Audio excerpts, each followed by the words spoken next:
अस्सलाम वालेकुम स्टूडेंट्स। आज का हमारा टॉपिक है प्रोफेस। प्रोफेस के बारे में हमने माइटोसिस का देखा कल। माइटोसिस में हमने फर्दर टू डिविजन्स देखी थी, एक कैरियोकाइनेसिस थी और दूसरी साइटोकाइनेसिस थी। तो फर्स्ट हम कैरियोकाइनेसिस की तरफ चलते हैं, डिवीजन ऑफ न्यूक्लियस की तरफ चलते हैं। उसको फर्दर सब फेजेस में डिवाइड किया गया था, जिसका फर्स्ट फेज़ जो है वो है प्रोफेस। आमतौर पे मैंने आपके साथ शेयर किया था कि इसको आप पॉइंट्स में हाईलाइट कीजिएगा। नॉर्मली जेनेटिक मटेरियल जो होता है न्यूक्लियस के अंदर वो लूज थ्रेड लाइक स्ट्रक्चर में पाया जाता है, जिसको हम क्या बोलते हैं, क्रोमेटिन बोलते हैं। जैसे ही प्रोफेस स्टार्ट होता है वो क्रोमेटिन जो है वो कंडेंस हो जाता है। कंडेंस का मतलब होता है वो थिक होना शुरू हो जाता है और बाद में वो हाईली ऑर्डर्ड स्ट्रक्चर में चेंज हो जाता है, जिसको हम क्रोमोसोम बोलते हैं। जेनेटिक मटेरियल जो होता है आपको पता है फर्स्ट फेज़ में पहले से ही डुप्लीकेशन शो कर चुका होता है और क्रोमोसोम जो हैं वो 2 सिस्टर क्रोमेटिड में चेंज हो जाते हैं और वो एक ख़ास पॉइंट पे आपस में अटैच होते हैं। बिल्कुल सेंटर में होता है मोस्टली क्रोमोसोम्स में, उसको बोलते हैं सेंट्रोमेयर। सेंट्रोमेयर में एक पॉइंट होता है जिसे काइनेटोकोर बोलते हैं, बिल्कुल सेंट्रोमेयर के सेंटर में होता है और ज़रूरी नहीं है सेंटर में हो, लेकिन वो उसके अंदर ही पाया जाता है, उसे काइनेटोकोर बोलते हैं। बच्चे व्हाट इज़ काइनेटोकोर, ये बहुत इंपॉर्टेंट शॉर्ट क्वेश्चन भी है बोर्ड के हिसाब से। तो क्या आंसर है इसका? काइनेटोकोर जो है वो कम्प्लेक्स प्रोटीन स्ट्रक्चर होता है। ये वो पॉइंट होता है जहाँ पर स्पिंडल फाइबर्स जो हैं वो आके थ्रेड लाइक स्ट्रक्चर जो है वो G2 में जो बनते हैं स्पिंडल फाइबर, वो आके अटैचमेंट शो करते हैं क्रोमोसोम के साथ। प्रोकैरियोट्स जो होते हैं ये आपके साथ मैंने क्लास में ही शेयर कर लिया था कि उनमें जो है प्रॉपर न्यूक्लियस नहीं होता, इसलिए उनमें माइटोसिस नहीं होती है। और या फिर उनमें कह लें कि प्रॉपर डिवीजन जो होती है उसका दूसरा नेम होता है जिसे हम बाइनरी फिशन बोलते हैं। ओके, उसके बाद हमने चैप्टर नंबर 4 में एक टॉपिक पढ़ा था, दैट इज़ सेंट्रियोल्स। सेंट्रियोल जो होते हैं क्या होते हैं? होलो सिलेंड्रिकल स्ट्रक्चर होते हैं। वो सिंगल हो तो सेंट्रियोल कहलाता है, अगर डबल हो जाए तो उसको क्या बोलते हैं बच्चे? उसको सेंट्रोसोम बोलते हैं। तो सेल के अंदर जो है न्यूक्लियस के बिल्कुल बाहर टॉप पे सेंट्रोसोम यानी 2 सेंट्रियोल्स कलेक्टिवली सेंट्रोसोम बोलते हैं, वो पाए जाते हैं। जब प्रोफेस स्टार्ट होता है तो वो सेंट्रोसोम जो होते हैं वो डुप्लीकेशन करते हैं। पहले 2 थे, डुप्लीकेशन के बाद कितने हो जाएंगे? 4। 2 वहीं पे रहते हैं और 2 जो हैं वो उसके बिल्कुल अपोजिट जो है वो मूव करते हुए चले जाते हैं, बिल्कुल आमने सामने 2 जो हैं सेंट्रोसोम सेट हो जाते हैं। उसके बाद ये जो सेंट्रोसोम होता है बच्चे, इधर से माइक्रोट्यूब्यूल्स की बनी हुई जो हैं वो स्पिंडल फाइबर्स निकलती हैं। स्पिंडल फाइबर बच्चे ट्यूबुलिन प्रोटीन से मिलके बनी होती हैं और ये वो स्पिंडल फाइबर हैं, ट्यूबुलिन से बने हुए स्पिंडल फाइबर, जो आपके काइनेटोकोर के साथ अटैचमेंट शो करेंगे जाके। माइक्रोट्यूब्यूल्स जो पाई जाती हैं उनको स्पिंडल फाइबर बोलते हैं और जो कंप्लीट सेट होता है स्पिंडल फाइबर का उसको माइटोटिक स्पिंडल या माइटोटिक अपरेटस भी बोला जाता है। ये डेफिनेशन है माइटोटिक स्पिंडल की। ये जो है complete set of spindle fibre is known as mitotic spindle.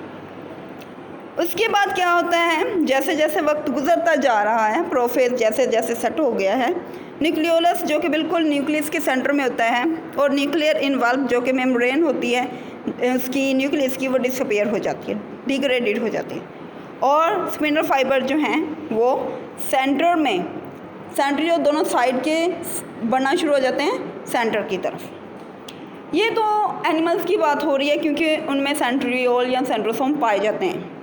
जो हायर प्लांट्स होते हैं उनमें सेंट्रियोल्स नहीं पाए जाते। तो बच्चे फिर उनमें स्पिंडल फाइबर कैसे निकलते हैं? क्योंकि सेंट्रोसोम से ही स्पिंडल फाइबर निकलते हैं या माइक्रोट्यूब्यूल्स जो हैं जिन्हें स्पिंडल फाइबर बोलते हैं वो निकलती हैं। तो बच्चे प्लांट्स में क्या होता है? हाईली वैक्यूलेटेड प्लांट्स जो होते हैं जिनमें वैक्यूल बड़ा होता है, सेंटर में होता है, उसमें जब माइटोसिस स्टार्ट होती है तो न्यूक्लियस जो है वो माइग्रेट करता हुआ बिल्कुल सेंटर में चला जाता है प्रोफेज से पहले। और फिर क्या होता है, सेल्स जो होते हैं प्लांट के, आपको मैंने पहले बोल चुका है उनमें सेंट्रियोल नहीं होता है, इसलिए डायरेक्ट ही न्यूक्लियस जो है वो वैक्यूल साइड पे हो जाता है और सेंटर में पहुंच जाता है आपका न्यूक्लियस प्लांट्स में। स्पिंडल फाइबर जो हैं वो एग्रीगेशन ऑफ ट्यूबुलिन प्रोटीन खुद ही दोनों साइड पे किनारों पे इकट्ठी हो जाती है और स्पिंडल फाइबर बनाना शुरू कर देती है।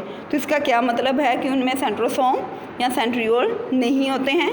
माइक्रोट्यूब्यूल्स खुद ही इकट्ठी हो जाती हैं, ट्यूबुलिन खुद ही प्रोटीन इकट्ठी हो जाती है और स्पिंडल फाइबर बनाना शुरू कर देती है।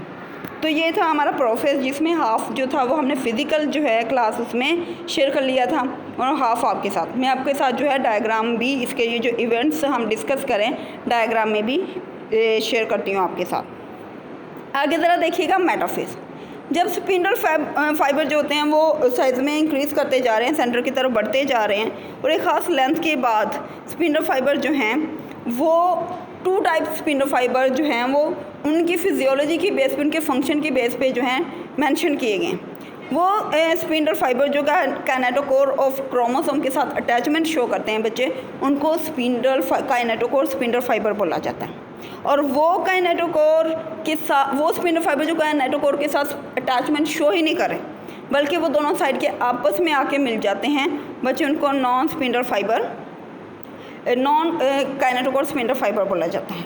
ठीक है, 2 टाइप्स ऑफ स्पिंडल फाइबर होती हैं, kinetochore spindle fibre, non kinetochore spindle fibre. ये बिल्कुल जो सेल है, सेल मेम्ब्रेन सिर्फ पाई जाती है न्यूक्लियर मेम्ब्रेन प्रोफेज में ही डिग्रेड हो चुकी है। यहाँ पर क्रोमोसोम बिल्कुल सेल के सेंटर में अपने आप को अरेंज कर लेते हैं, और इसको हम बोलते हैं मेटाफेज प्लेट।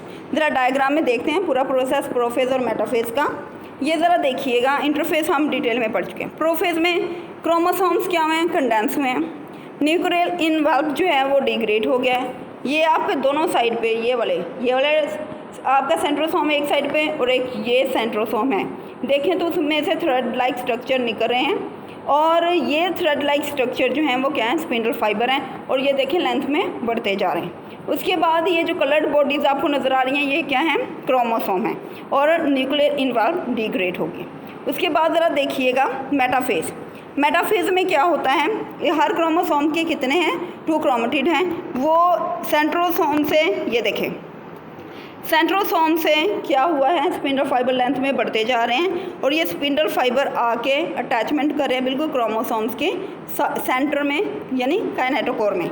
वो स्पिंडल फाइबर जो बिल्कुल दोनों साइड से आके अटैचमेंट शो कर रहे हैं सेंट्रोमेयर में काइनेटोकोर के साथ, उनको बच्चे बोलते हैं काइनेटोकोर स्पिंडल फाइबर। और वो जो अटैचमेंट शो नहीं कर रहे हैं, बिल्कुल फ्री हैं, किसी के साथ अटैचमेंट शो नहीं करें, उन्हें नॉन काइनेटोकोर स्पिंडल फाइबर बोला जाता है। और ये दोनों साइड पे देखें तो आपको थ्रेड लाइक स्ट्रक्चर जो बाहर साइड पे भी नज़र आ रहे हैं, ये क्या होते हैं, ट्यूबुलिन प्रोटीन से बने हुए स्पिंडल फाइबर होते हैं। और ये दोनों 1 2 1 2 3 4 टोटल जो हैं 4 सेंट्रियोल्स हैं, लेकिन अपोजिट साइड पे हैं, तो बच्चे इनको 2 सेट ऑफ सेंट्रोसोम बोला जाता है। तो ये था आज का हमारा टॉपिक, और इंशाल्लाह फिर नेक्स्ट जो है हम देखेंगे क्लास में।